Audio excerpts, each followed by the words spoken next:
So this is the Yaesu FTdx-560, the first one that I bought on eBay, the one that was dropped in shipping and all dented in. Well, it's been totally restored. I've turned down the carrier level to 0, and we're just going to turn on the manual operation for transmit. That's the idle current there, 50 milliamps, see it? And of course I set it for each pair of tubes. The new pair of tubes, that idle current was practically 0, so I had to reduce the bias to get it to come up to those 50 milliamps. Anyway, these are the good hot tubes in there. 50 milliamps bias. Now I'm going to increase the carrier level. And that's at the dip, 650 milliamps, 300 watts. And that's the idle current there, 50 milliamps.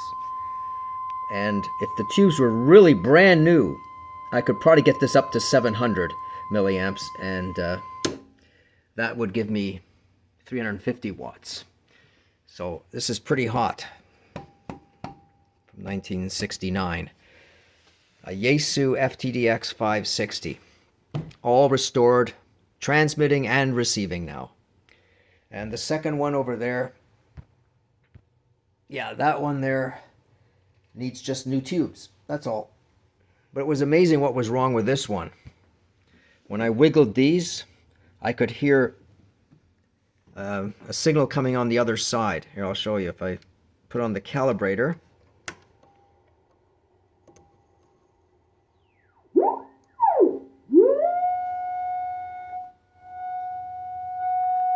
How am I doing this one here?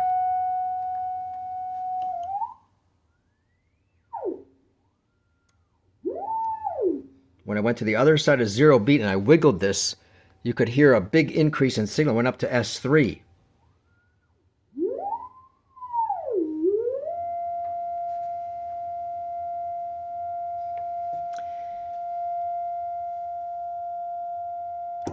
And that's SSB.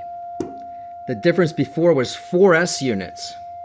And that's why there was no transmit, because on CW tune, there was a huge loss through the diodes there, which are here.